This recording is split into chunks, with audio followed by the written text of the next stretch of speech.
오늘은 계속해서 빌라델피아 교회에 대해서 형제 자매님들과 함께 나누도록 하겠습니다. 성경은 요한계시록 3장입니다.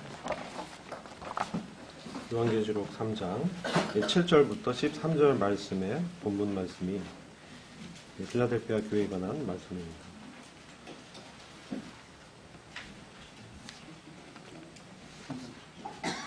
그 7절 보시면 필라델피아 교회 사자에게 편지하기를 거룩하고 진실하사 다윗의 열쇠를 가지시니 곧 열면 닫을 사람이 없고 닫으면 열 사람이 없는 그이가 가라사대 이렇게 말씀하고 있습니다. 필라델피아라는 뜻은 이제 형제 사랑이란 뜻이죠. 형제 우애 사랑.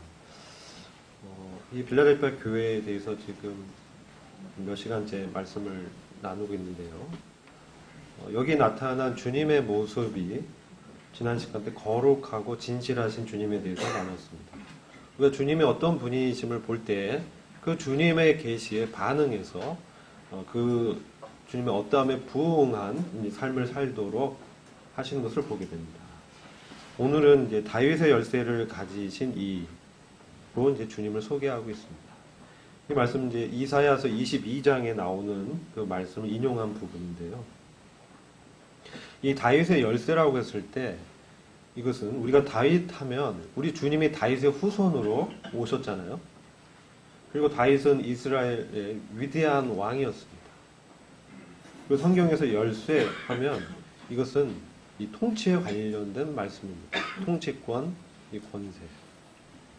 물론 다른 또 권세를 뜻하는 이제 칼이라는 말이 있습니다. 근데 이 열쇠는 또 문을 여는 혹은 닫는 이 기능을 하죠. 그래서 이 다윗의 그 지배 열쇠, 원래는 이사야서 22장 부분 다윗의 지배 열쇠를 요야김에게 이제 맡기는 부분을 말씀하고 있습니다. 이 말씀을 이렇게 보면서 우리가 주님께 우리 인생의 이 열쇠를 맡겼는지 그런 생각을 좀 해보게 되고요. 이 다윗의 열쇠를 가지신 이건 이제 주님이신데 이 주님이 그분의 그 통치 권세로 문을 열면 어느 누구도 닫을 수 없다는 것입니다. 또한 닫으면 어느 누구도 열 수가 없다. 그래서 주님께서 때로 특별히 지금 8절 보시면 열린 문이라고 나와 있습니다. 열린 문은 저희들이 봤을 때는 이제 복음을 전하는 문이다 이렇게 볼 수 있습니다. 근데 주님께서 때로 이 복음을 전하는 문을 닫아놓을 수도 있는 것을 보게 됩니다. 사도행전을 보면 사도 바울도 아시아에 가서 복음을 전하고 했지만 주님께서 허락지 않는 것들을 보게 됩니다. 그것은 주님이 그 문을 그때 닫아놓은 것입니다. 아직 때가 안 됐다는 것입니다. 그럼 어떻게 됩니까? 예, 답답하죠. 사람은 답답합니다. 근데 주님은 이제 기다릴 것을 말씀하시죠. 그리고 또 이후에는 주님께서 그 문을 열어주셔서 또 전도를 하게 돼요. 특별히 이 빌라델피아 교회는 주님을 이와 같이 열쇠를 가지신 이로 소개하면서 복음을 전하는 이 선교의 문을 이 교회에게 열어두었다라고 말씀하고 있습니다. 대단한 거죠. 근데 이 교회가 그 뒤에 말씀 8절 후반을 보면 내가 내 행위를 아노니 라고 말씀하고 있습니다. 내가 내 행위를 아노니. 주님은 우리의 행위를 알고 계십니다. 그리고 그 다음 말씀하고 있는데 이 말씀이 중요한 말씀이에요. 내가 적은 능력을 가지고도 내 말을 지키며 내 이름을 배반치 아니하였도다. 전 이 말씀을 한 주간 계속 묵상을 했어요. 말씀을 지킨다라고 했을 때 우리에게 능력이 많다면 얼마나 좋겠습니까? 능력이 많으면 우리가 얼마든지 하나님의 말씀을 다 지킬 수 있을 거라 생각하잖아요. 그렇지 않나요? 이 능력이 제 이 마음가운데 들어오면서 이 빌라델피아 교회는 적은 능력을 갖고 있다라고 말씀하고 있다는 거죠. 능력은 있는데 적다라는 거죠. 근데 이 교회에게 능력은 적은데 이 교회는 나중에 어떻게 되냐면 12절 보시면요. 이 빌라델피아 교회의 이 개인들에게 이기는 자, 이 이기는 자는 개인에게 하는 말씀이에요. 그래서 빌라델피아 교회 전체에 대해서 말씀하시면서 그 구성원 중에 이기는 자는 주님의 말씀을 이 빌라델피아 교회에 향하신 말씀을 지키는 자는 내 하나님의 성전의 기둥이 되게 하겠다. 성전의 기둥이라는 것은 어떻습니까? 성전을 바치고 있는 굉장히 힘이 필요한 그런 그 장소잖아요. 기둥이, 여기 우리도 예배당에 기둥이 2개가 있는데요. 예루살렘 성전에도 기둥이 이 2개가 있었어요. 근데 하나라도 무너지면 어떻게 됩니까? 건물이 무너지게 되죠. 하중을 바치고 있습니다. 이것은 능력과 힘을 상징합니다. 그런데 우리 주님께서 빌라델피아 교회 성도들에게 바로 이 하나님의 성전의 기둥이 되게 해주겠다라는 약속을 하고 있다는 것입니다. 근데 그들은 능력이 강한 사람들이 아니었어요. 외적으로 보기에도 연약했고 자신들도 그렇게 뛰어난 외적인 능력이 있지 않았다는 것이죠. 그럼에도 불구하고 주님께서는 이 빌라델피아 교회 성도들이 장차 하나님의 성전이 이 땅 위에 세워질 때 그 성전의 기둥 같은 사람들이 되게 하겠다라고 약속하고 있다는 거예요. 저는 이 약속을 보면서 성전의 기둥이 되면은 우리가 보통 어떻게 생각하냐면 이 사람은 굉장히 외적인 능력이 있을 거야. 굉장히 권능이 있는 사람이야. 외적으로 어떤 많은 것들을 이뤄낸 사람이 아니겠는가? 이렇게 생각하지 않겠습니까? 그러니까 기둥의 역할을 하지 않겠어? 라고 우리는 상식적으로 생각합니다. 근데 하나님께서는 이 말씀을 통해서 그렇지 않음을 보게 되는 거예요. 적은 능력이지만 그 적은 능력이지만 주님의 말씀을 지키는 것에 주님을 보고 계신다는 거죠. 우리에게 능력을 요구하지 않는다는 것이에요. 그럼 능력은 어디에 있습니까? 주님에게 있다는 것입니다. 그래서 중요한 것은 우리가 적은 능력을 가지고 있다는 사실을 인정해야 됩니다. 그걸 인식해야 됩니다. 빌라델피아 교회 이렇게 보시면은 특징적인 말씀들이 몇 가지 있는데 8절 보시면 내 말을 지킨다라는 말씀이 있어요. 내 말을 지킨다. 그리고 10절 보면 나의 인내의 말씀을 지켰다라고 말씀하고 있어요. 나의 말을 지키고 나의 인내의 말씀을 지켰다라고 말씀하고 있습니다.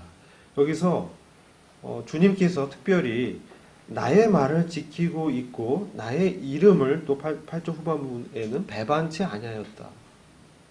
그런데 그 빌라델피아 교회는 능력이 탁월하나 그런 교회는 아니었다는 거죠. 여기서 주님은 주님의 말씀을 갖고 있는 적은 능력의 무리에게 이와 같은 약속을 한다는 것에 우리가 관심을 가져야 됩니다. 그리고 나의 인내의 말씀을 지켰다. 그리고 후반부에 보면은 11절에 내가 가진 것을 굳게 잡아라. 여기서 가진 것이 뭐냐면 결국 문맥상 나의 인내의 말씀, 그리스도의 인내의 말씀이라는 거죠. 이것은 이 교회가 바로 그리스도와 일체를 이루고 있는 그러한 상태에 있다는 것을 우리에게 보여주는 거예요. 그래서 주님께서 나의 인내, 나의 말, 나의 이름 이렇게 특별하게 말씀하고 있는 거예요. 그래서 다른 교회들에 비해서 빌라델피아 교회가 계속 제가 말씀드린 것은 이 빌라델피아 교회 말로 이 말세에 교회의 본질을 가장 잘 비춰주고 있다. 그것은 무엇이냐? 주님과 동일시되는, 주님과 연합되어 있는 그러한 믿음이라는 것입니다. 빌라델피아 교회를 보면 바로 주님과 하나 되고 주님과 동일시되는 교회가 어떤 교회인지를 잘 설명해주고 있어요. 먼저는 적은 능력에 대해서 교제를 하겠습니다. 우리가 잘 알고 있는 그 인물이 구약시대 때 엘리야 선지자가 있습니다. 엘리야는 그 당시에 이스라엘이 이 아합 왕이라는 악한 왕 때문에 얼마나 그 고통 가운데 있었는지 그 상황을 우리가 이제 잘 알고 있습니다. 그리고 그 아합 왕의 그 왕후죠. 이세벨. 얼마 악명 높은 그러한 이방 여인이었잖아요. 이세벨이 있었어요. 그리고 그들은 어떤 일을 했냐면은 바알과 아세라 이 우상을 들여와가지고 이스라엘 백성을 정말 극도의 우상 숭배의 범죄로 몰아간 그런 아주 악한 왕이었습니다. 그래서 엘리야는 이들과 이 결전을 벌였습니다. 그래서 엘리야가 이 바알과 아세라 선지자를 다 무찔렀어요. 하늘에서 불이 내려오게 해가지고 하나님의 임재를 그들한테 보여주고 그들을 다 죽였죠. 그래서 엄청난 그 외적인 권능이 그에게 임했습니다. 근데 그 이후에 어떻게 됐습니까? 이세벨이 그걸 보고 이 엘리야 이 살인 명령을 내려요. 그러니까 엘리야가 어떻게 됐냐면은 겁을 굉장히 먹고 도망갑니다. 그전에는 그와 같이 주님의 권능에 휘둘려서 그 바알 선지자를 다 죽였고 그리고 지치지 않고 정말 그 전차 가는 속도로 막 달리기도 하고 뭐 그런 모습들이 이게 그려졌는데 그가 자기의 목숨을 위협하는 이세벨의 그 명령을 자기도 들었을 때 마음이 이제 위축되면서 도망갑니다. 도망가서 우리가 잘 아는 것처럼 로뎀나무 아래 가서 죽기를 구합니다. 그래서 주님은 그의 소원대로 그의 사역을 이제 엘리사 선지자한테 넘기게 되죠. 그 이후에. 그래서 엘리야를 보면은 굉장히 외적으로 당시에 이 권능이 그를 통해서 나타났다는 것을 보게 돼요. 그런데 우리는 그 엘리야와 우리 주님을 한번 비교해 보면 좋을 것 같아요. 주님은 어떠셨습니까? 주님은 십자가에 오히려 못 박히셨잖아요. 그래서 고린도후서 13장 4절 말씀을 보시면 그리스도께서 연약하다라는 말씀을 하고 있어요. 13장 4절을 제가 읽어드리겠습니다. 그리스도께서 약하심으로 십자가에 못 박히셨으나 오직 하나님의 능력으로 살으셨으니 우리도 저희 안에서 약하나 너희를 향하여 하나님의 능력으로 저와 함께 살리라. 자, 주님은 인간이 되셨잖아요. 굉장히 연약한 육체의 모습으로 나타나고 있습니다. 약하심으로 육체의 연약함 가운데 계셨습니다. 외모적으로 큰 권능을 이제 행해서 그 유대 관원들을 붙잡으러 왔던 유대 그 군사들을 무찔릴 수 있으셨지만 주님 그러지 않으셨다는 거죠. 천군 천사를 부를 권세가 있는데 부르지 않으셨다는 거죠. 그리고 굉장히 이 약한 모습으로 비춰졌습니다. 그래서 제자들이 주님을 보고 어떻게 했습니까? 주님이 붙잡히는 것을 보고 다 도망갔습니다. 자기도 붙잡힐 수 있으니까. 주님은 외형적으로 이렇게 연약한 가운데 있었지만 주님은 하나님의 말씀을 그대로 지키셨죠. 그래서 십자가에 못 박히셨어요.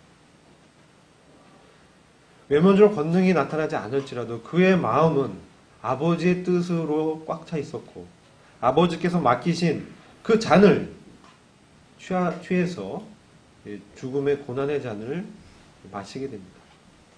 근데 하나님께서 어떻게 하셨어요? 오히려 능력으로 그를 다시 부활시키시고 그리고 승천하셔서 하늘의 우편 보좌 권능의 자리에 앉히셨습니다.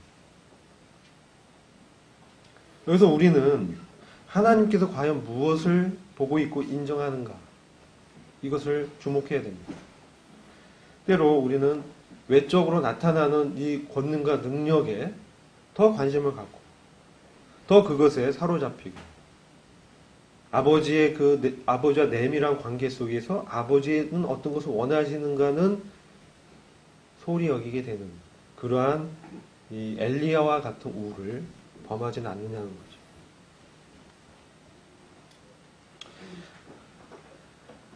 거죠. 사도 바울 형제님은 우리가 기억하게 됩니다. 바울은 어떠했습니까? 바울에게 있어서 정말 그에게 사단의 가시가 있었어요. 그래서 갈라디아서 4장 보면 정말 이 사단의 가시 때문에 너무 고통스러워서 이것을 정말 이렇게 없어졌으면 좋겠다 이렇게 원했었고, 이 성도들도 내 눈이라도 이렇게 빼줬으면 좋겠다 할 정도로 그는 뭔가 그의 육체에 굉장한 연약이 있었습니다. 우리가 고린도후서 12장을 잠시 보시면요,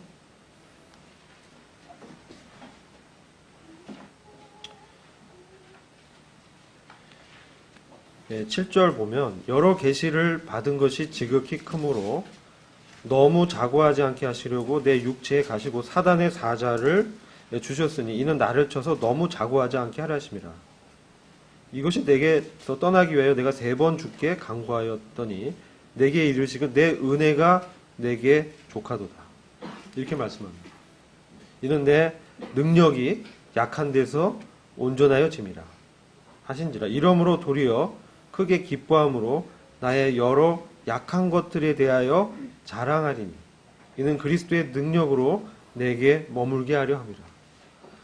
사도는 정말 여러 가지 계시를 받아서 정말 이렇게 교만해질 수 있는 연약이 있었다는 거죠. 그래서 주님께서 그에게 사단의 어떤 가시를 허락하셨어요. 너무나 고통스러워서 그는 3번이나 주님께 간구했습니다. 이것을 제거해주면 내가 정말 주님의 일을 더 폼나게 멋들어지게 할 수 있었을 텐데, 뭐 이런 내용이겠죠. 이것을 제거해 주십시오. 웬만하면 들어주셔도 되잖아요. 근데 하나님께서 들어주지 않는 거예요. 그리고 바울이 우리가 그 사도행전 읽다 보면은 그가 이 다메섹 성에서 이 성을 이 광주를 타고 도망치는 모습을 제가 얘기하고 있어요. 이 부끄러운 모습이죠. 위대한 사도가 목숨을 두려워해서 이제 제자들이 그들을 빼돌려서 도망치게 하는 그 광경을 그대로 잘 기록하고 있습니다.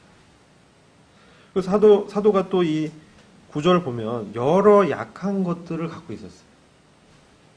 자, 우린 그러면 참된 하나님의 능력은 무엇인가? 참된 하나님의 교회가 이 땅 가운데 보여주는 그리스도의 증거는 무엇인가? 그것은 외적인 어떤 기적이나 권능이나 그런 놀라운 표적이 나타나는 것이 아니라는 것을 보게 됩니다. 그것은 오히려 바울도 그랬고 우리 주님께도 그러셨고 연약함 가운데서 그의 약한 것들을 자랑하는 데 있다는 것입니다. 이것은 약한 것들을 인정하는 게 아니라 그것을 뛰어넘어서 육체 연약함이 있어 정도가 아니고 나는 이 여러 약한 것들을 오히려 자랑한다는 거죠. 이것은 그의 약함을 철저하게 인정하는 것입니다.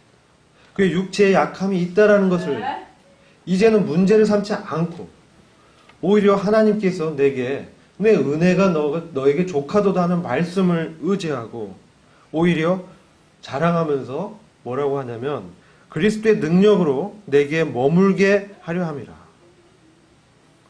그러므로 내가 그리스도를 위하여 약한 것들과 능욕과 궁핍과 핍박과 곤란을 기뻐하노니 이제 기뻐하는 거예요. 이는 내가 약할 그때에 곧 강함이니라. 이게 우리의 영적 능력의 큰 원천입니다. 우린 때로 우리를 통해서 하나님의 능력과 권세가 나타나는 표적과 기사와 여러 지식과 지혜와 나타나는 것들에 관심을 갖기 쉽습니다. 보는 것에 우리가 쉽게 빠지기 때문에 그렇습니다. 그러나 우리 주님께서는 오히려 그의 내면에 있는 그가 내면에 정말 그가 하나님 앞에서 어떤 태도를 갖고 있는지에 더 관심을 두고 있다는 것입니다. 오히려 그는 그의 약한 것을 포장하거나 안 그런 척하거나 위장하지 않았습니다. 오히려 그 약한 것을 드러내고 제자들에게 그렇게 부끄러움을 당하면서도 도망쳤죠. 목숨을 구걸하면서. 제가 예전에 어떤 베드로에 관계된 옛날 영화를 봤습니다. 근데 베드로가 굉장히 유대인들 가운데 사역을 많이 했지 않습니까? 이방인들에게는 바울이 했지만, 그래서 베드로가 딱 등장하면은 모두가 이제 긴장하는 거예요. 아, 그 제자들 중에서도 항상 나서고 막 대표성을 띈 것처럼 보이는 그 제자가 나타났다. 그러면서 마치 이제 위대한 사도다 뭐 이러면서 그 베드로를 이렇게 어떻게 보면은 막 경배하는 수준까지 가죠. 바울과 바나바가 기적을 행했을 때 사람들이 그 앞에 절해요. 그러니까 바울과 바나바가 옷을 찢으면서 나도 너희가 동일한 사람인데 이러면 안 된다면서 일으키죠. 베드로 제가 그 영화를 봤을 때 기억나는 장면은 딱 한 장면이었어요. 사람들이 베드로를 너무 이렇게 시켜 세우고 너무 이렇게 높이니까 베드로가 뭐라고 하냐면 이런 얘기예요. 그러지 마십시오. 저는 주님을 3번이나 부인한 사람입니다. 저는 그럴 자격이 없습니다. 저는 주님의 은혜로 이와 같이 일을 하는 것 하나의 대리 사자일 뿐입니다. 그 말을 하더라고요. 근데 그 말이 제가 10여 년 전에 본 영화인데도 기억이 나요. 바울도 마찬가지. 우리는 어떤 영적 능력을 구하고 우리를 통해서 어떤 표적과 기사와 뭔가 어떤 은사를 확 드러나게 하는 그것에 더 관심이 있을지 모릅니다. 그러나 하나님의 이 교회, 이 말세에 이 어떤 상황입니까? 말세에 고통하는 때 사람들의 사랑이 다 식어지고 그리고 온갖 이단들과 영지주의와 율법주의가 교회에 들어오면서 점점 사도들은 어떻게 됩니까? 사도들을 따른 제자들은 다 흩어지고 이제 사도 바울은 어떻습니까? 데마도 나를 버리고 떠나가고 누가만 나와 함께 있다. 디모데를 보내라. 나 그 양피지에 있는 그 성경을 나한테 보내라. 뭐 이런 편지를 쓰잖아요. 외롭고 고독한 길. 아무도 나와 함께 있지 않는 것 같은 고독감. 근데 엘리야를 보면 다시 엘리야로 여러 이제 인물을 좀 얘기하는데 엘리야가 하나님 앞에서 그때 로뎀 나무 앞에서 죽기를 구하면서 뭐라고 합니까? 나 외에 아무도 안 남았어요, 하나님. 나 그냥 데려가 주세요. 저는 일 다 했습니다. 이제 그냥 끝장내 주세요. 주님이 진짜 끝장내 줍니다. 그를 이렇게 산으로 이렇게 인도해서 거기서 하나님의 그 임재를 이제 경험하게 되는 거죠. 근데 그가 간구한 게 있었어요. 누구냐? 내가 너 말고 바알에게 무릎 꿇지 않는 10명을 더 뒀어. 이렇게 얘기했습니까? 7,000명. 7,000명을 더 뒀다는 거예요. 근데 엘리야는 그것을 몰랐어요. 자기만 선지자인 줄 알았어요. 그래서 자기 소임을 다했다고 하고 그러고 있었죠. 나 외에는 없었습니다. 근데 잠깐만. 너 말고 내가 바알에게 무릎 꿇지 않은 7,000인을 남겨뒀다. 이 7,000인은 어떤 사람입니까? 성경에 누군지 안 나와요. 그렇지만 그들은 분명히 그 당시 그 유대 세계에서 바알 그 신에 숭배하지 않는 그런 일부의 사람이었을 거예요. 다른 주변의 사람들은 뭡니까? 바알과 아세라 그 우상을 섬기는 거죠. 이 땅에서 번영하고 하나님은 그냥 자기의 기도를 들어주는 지니 같은 지니 아시죠? 지니가 누구냐면 알라딘 램프에 나오는 요정의 이름이에요. 램프 요정을 이렇게 비비면 이렇게 지니가 나타나서 주인님 뭘 해드릴까요? 이게 지니예요. 근데 그 하나님을 그런 수준으로 우상하고 비슷하게 본 거예요. 근데 그 사회에서요, 바알에게 무릎 꿇지 않는다는 것은 어떤 것입니까? 그거는 그냥 일이 아니에요. 어쩌면 그들로부터 배척당하고요. 야, 너 왜 이렇게 바알 신을 왜 안 섬겨? 우리 다 이러는데 왜 너만 유독 그래? 예, 그럴 수 있죠. 그리고 사회에서 우리 지금 사회 어떻습니까? 예수님 믿는다고 하면요, 이제는 예수님 믿어라고 이제 전도하면요, 저희들이 이제 잡혀갈 그런 시기도 올 수 있어요. 지금 법이 그런 식으로 막 가고 있어요. 그리고 이제 외국에서는 그런 사건들이 일어나요. 구속돼요. 목사를 그냥 고소해서 예, 구치소에 가서 있다가 이제 소송을 통해서 다시 나오고 이런 일들이 이제 일어납니다. 이때 우리는 이 적은 능력에 대해서 생각해봐요. 뭐 약한 것들을 자랑하고 그 다음 어땠으면 묵묵히 남이 뭐라 해도 묵묵히 하나님의 말씀을 지켰다라는 것이죠. 하나님 앞에서 충성되게 뭔가 자기가 맡은 일을 했다는 것이죠. 다른 사람 말고 엘리야는 막 자기 비교했죠. 자기가 막 갈멜산에서 이렇게 막 했는데 누가 있겠느냐 이거죠. 자기만 정도의 선지자가. 근데 주님이 7,000명이나 더 있어. 그 얘기를 한 거예요. 너가 안 해도 7,000명이 할 수 있어. 다른 말로 하면. 그런 얘기죠. 자, 다윗 어땠습니까? 골리앗, 아까 우리 어떤 형제님이 골리앗 얘기가 이제 감사 중에 있었는데요. 다윗이 그렇게 강한 사람이었을까요? 정말 능력으로 막 뛰어나게 권세가 막 그게 있던 사람이었을까요? 어떻게 생각하십니까? 다윗이 골리앗 앞에 이렇게 나갈 때 뭐라고 하냐면은 사자하고 뭐 곰이 나타나서 나를 찢으려 하고 물어서 죽이려고 할 때 내가 목숨을 걸고 어떻게 해서 양을 지켰어요. 그럼 골리앗은 또 어떤 존재예요? 키가 거의 3m. 엄청 크죠. 그 사람한테 맞으면 그냥 사망이죠. 그 앞에 나섰을 때 다윗이 어떤 마음을 가졌을까요? 내가 강하다 이렇다기보다 그는 그를 사자와 곰의 그 발톱과 이빨에서 그들의 그 야수성에서 그를 지켜주신 하나님을 본 거예요. 골리앗이 어쨌든 그게 그에게는 문제가 안 되는 거예요. 그는 자신의 연약함을 너무나 잘 알고 있는 사람이에요.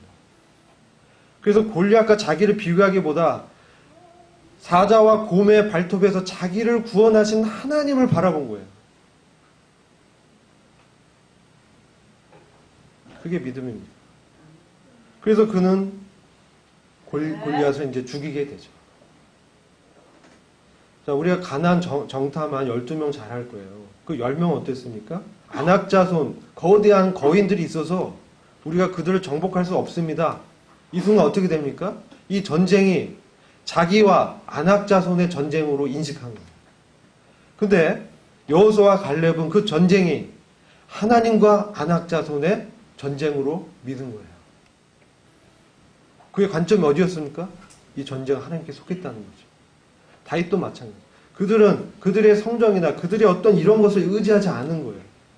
그냥 연약한 존재이기 때문에 오직 그들이 의지하고 바라볼 것은 하나님, 주님뿐이 없다는 거죠. 이것이 우리의 영적 능력의 근거입니다. 우리는 때로 우리가 빌라델피아 교회를 이렇게 보고 있는데요. 때로 그런 것들을 이제 오해하거나 잘못할 수가 있어요. 자, 그럼 여기서 주님은 나의 말을 지키다 이 말을 하시죠. 나의 말을 지키다. 나의 말을 지켰다. 이것은 주님의 그 말씀, 나의 말씀, 바로 주님과 한 마음이 된 이 말은 무엇입니까? 화자의 마음과 뜻을 드러내요. 화자가 어떤 생각과 의도를 갖고 있는지 말을 보면 알 수 있습니다. 그래서 주님의 말을 그가 지켰다는 것은 주님의 말씀을 그가 마음에 품었다는 것이고 그 말씀을 귀히 여기고 또 기도하고 그 말씀을 묵상하면서 그 말씀으로 살았다는 것입니다. 그 말씀에 사로잡혀서 인도함을 받고요.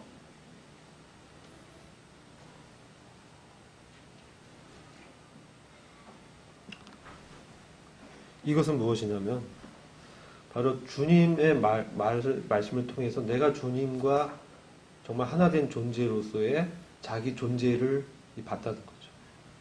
그래서 그는 이 빌라델피아 교회 성도들은 바로 이런 주님의 말씀을 지키고 모두가 주님을 부인할지라도 그들은 주님을 부인하지 않았다는 거예요.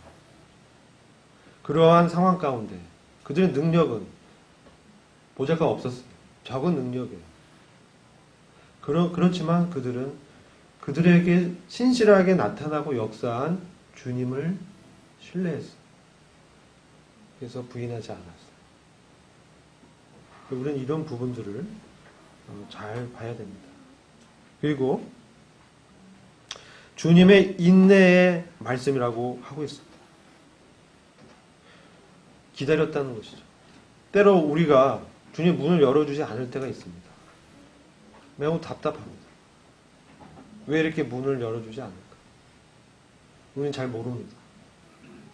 그러나 분명히 주님의 어떤 뜻이 있고 주님의 섭리가 있습니다. 지금 이 말씀 보면 10절에 계시록 3장 10절에 보시면 내가 나의 인내의 말씀을 지켰은즉 내가 또한 너를 지키어 시험의 때를 면하게 하리니 이는 장차 온 세상에 임하여 땅에 거하는 자들을 시험할 때라. 이 땅에 거하는 자들이 있습니다. 그리고 온 세상에 이 시험이 임한다라고 얘기하고 있습니다. 이것은 장차 이 땅 가운데 임할 환란의 이 시기를 말씀하고 있는 것입니다. 그때 주님은 이 빌라델피아 교회 성도들을 지켜서 시험의 때를 면제시켜 준다는 약속을 하시는데 내가 나의 인내의 말씀을 지켰기 때문에 그렇게 한다는 거예요. 저는 이 적은 능력과 이 인내라는 게 뭔가 이 생각을 해보게 됩니다. 주님을 기다리는 것이죠. 근데 이게 나의 인내가 아니에요. 나의 인내는 이게 아니라는 거예요. 그러니까 나 박근호의 인내가 아니라 그리스도의 인내를 얘기하는 거예요. 네. 그리스도께서 인내하고 있다는 거예요. 이건 다른 문제입니다. 자, 주님은 그러면서 내가 속히 오겠다 말씀하시고 무엇을 주님이 기다리고 인내하고 있는가 하는 거죠. 여기서 주님은 빌라델피아 교회 성도들, 저와 여러분들에게 그런 말씀하는 거예요. 나와 같은 마음이 돼서 인내하자는 거예요. 내가 인내했으니 너희도 인내하자는 거예요. 내가 기다리고 있으니 너희도 기다리라는 거예요. 지금 주님은 인내하고 계십니다. 기다리고 있습니다. 무엇을 기다리냐? 주님은 자신이 다시 오셔서 이 땅을 구원하고 모든 사람들을, 즉 교회, 특별히 이 교회를 주님께로 인도하는. 그래서 하늘에서 주님과 혼인식을 하는. 그래서 이 주님의 몸이 온전해지는 그때를 기다리고 있는 거예요. 요한계시록에 쭉 읽어보면 그것을 말씀하고 있어요. 주의 재림을 얘기하고 있거든요. 주님은 우리보다 더 우리를 보기를 원하신다는 거예요. 더 속히 오기를 원한다. 계시록 20장은 속히 오겠다는 말씀을 3번이나 합니다. 그런데 사단은 뭡니까? 우리를 기다리지 못하게 하는 거예요. 뭔가 너희가 주님을 기다리기보다 너희 스스로 이 일을 하려고 한다는 거죠. 이 땅은 지금 많은 어려움이 없어요. 이 말씀이 뭐냐면 우리가 처음에 교회가 권능으로 세워지고 그다음 교회 시대 여러 교회들 초대교회들 세워지고 어려운 핍박과 고난을 이렇게 지내왔습니다. 그러면서 지금 현재는 핍박과 공개적인 이 고난이 거의 이제 없어지고 있는 상황이에요. 물론 그런 나라 특정한 나라가 있긴 하지만. 그래서 지금은 이 말세에 고통하는 때는 외적인 어떤 외압이나 이 고통, 압박 이런 거보다 무엇이 더 어렵냐면 미혹하는 것이 더 어려운 것이에요. 지금 사단은 주님의 말씀, 나의 말씀을 지키지 못하도록 하기 위해서 나의 인내의 말씀을 주님과 함께 기다리고 주님이 오실 것을 그 소망을 뺏기 위해서 미혹하는 영을 이제 교회 가운데 넣는 거죠. 제가 이제 어떤 분 이야기를 들었는데 이분은 자가 면역 질환이라고 하더라고요. 자가 면역 질환. 이게 뭐냐면요. 이 면역 기능이 잘못돼가지고 이 세포가 자기 세포를 공격하는 병이에요. 이 무슨 병인지 아세요? 대표적인 게 뭐냐면은 갑상선. 이게 그 병이에요. 내 세포가 나를 공격하는 거. 그 다음에 신장염, 사구체 신염 이런 거. 그럼 어떻게 되냐면은 계속 공격해서 이제 그 신장을 망가뜨리게 된다고 하더라고요. 자가 면역 질환인데 지금은 오히려 미혹하는 영이 오히려 우리를 더 어렵게 하는 거예요. 왜냐하면 이미 음부의 권세가 주님께서 부활하실 때 깨졌거든요. 그래서 사단은 교회를 공격할 때 이제 그 압박이나 핍박이나 이런 것으로 교회가 넘어지지 않는다는 것을 역사적으로 이제 인식한 거죠. 그러니까 사단은 어떤 전략을 쓰냐? 바로 속이는 전략을 씁니다. 사단은 속이는 전략을 쓰는 거예요. 미혹하고 속이는 거예요. 뱀이 이와를 관계로 미혹한 것처럼 우리가 그리스도로 떠나게 하고 부패하게 하려고 사단은 역사합니다. 그래서 어떻게 역사하냐면은 우리의 싸움을 혈과 육의 싸움으로 보게 만들어요. 근데 에베소서 6장을 보면은 영적 전쟁을 말씀하는데 에베소서는 이제 교회 서신입니다. 근데 너희가 싸우는 이 싸움은 혈과 육에 속한 것이 아니요 하늘의 정사와 권세와 악한 영들에 대한 것이다. 이렇게 말씀합니다. 그런데 이게 왜 중요하냐면은 우리가 이 자가면역 질환처럼 교회에 미혹의 영이 들어와 가지고 문제를 일으키는데 이간질을 하게 만드는 거예요. 서로. 무슨 얘기인지 아시겠어요? 세포가 세포를 서로 공격하게 하는 거야. 내 몸인데. 아시겠죠? 그래서 교회를 효과적으로 이 교회가 압박이나 이러한 핍박, 고난 가운데서 교회를 무너뜨릴 수 없으니까 사단이 성공한 전략은 미혹하는 영을 넣어서 서로 속이고 거짓말하게 해서 어떻게 해요? 서로 무너지게 하는 거예요. 자체 내부적으로. 이게 사단이 지금 교회를 공격하는 효과적인 전략입니다.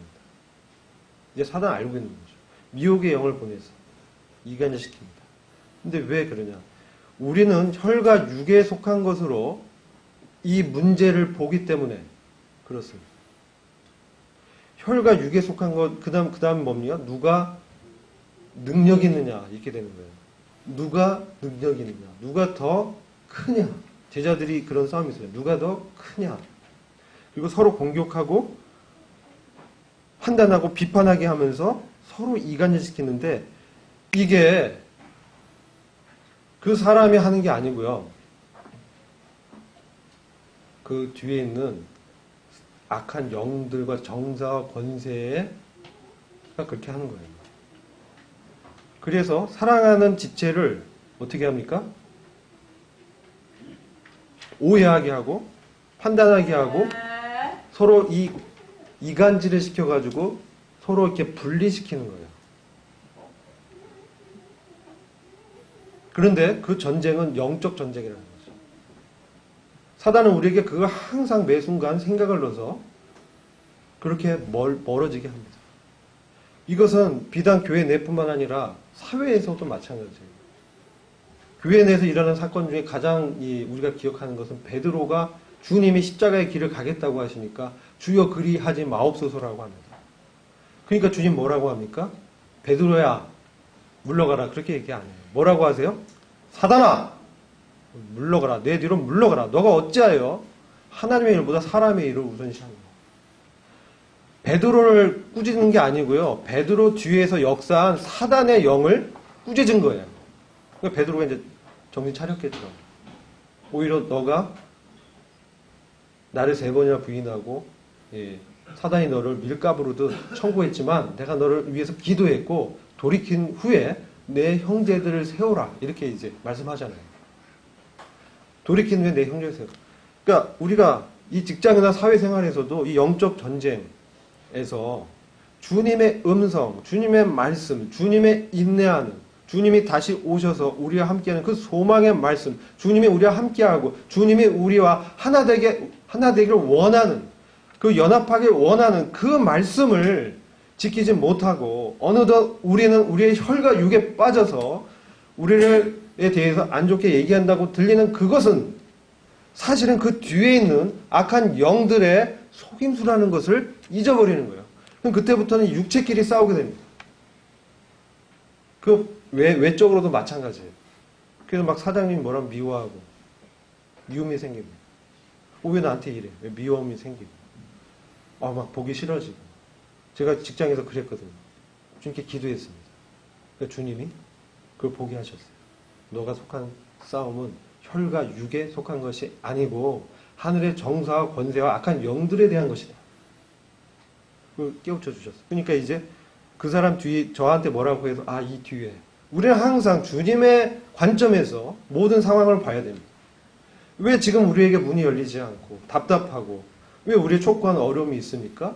그건 주님의 섭리가 있기 때문에 그렇습니다. 우리가 주님을 섭리를 인정하면서 묵묵히 우리의 맡겨진 일들을 그냥 걸어간다면, 내 말을 지킨다면, 그리고 주님의 역사를 부인하지 않고 인정한다면, 내가 비록 여기서 연약한 가운데서 내가 여기서 약해지고 넘어지고 비참하게 보일지라도 주님이 함께 하시고 내가 하나님의 성에서 너를 기둥같이 하겠다는 그 약속을 이제 바라보는 거죠. 그 소망을 바라보면서 내 현재적으로 주님의 역사하는 그 기쁨을 놓지 않는 것입니다. 사단은 그것을 빼앗아 가려고 우리를 시험하는 거예요. 자가 면역질환 말씀하셨잖아요. 이거 교회 내에서 마찬가지예요. 형제 자매 간에 서로 어떻게 해요? 혈과 육으로 보게 만들어서 서로 공격하게 하고 세포가 세포로 공격하는 거예요. 어떻게 돼? 기관이 망가집니다. 근데 그 뒤에는 뭐가 있어요? 사단의 영. 포도원을 허무는 그 여우 사단이 그렇게 하는 것입니다. 우리는 서로 어떻게 해야 돼요? 사랑하고 용납해야 되는 거예요. 우리 그리스도 안에서 형제입니다. 우리는 서로 사랑하고 용납해야 되는 거예요. 그래서 하나됨을 성령의 하나되게 하는 것을 지켜가는 것이죠.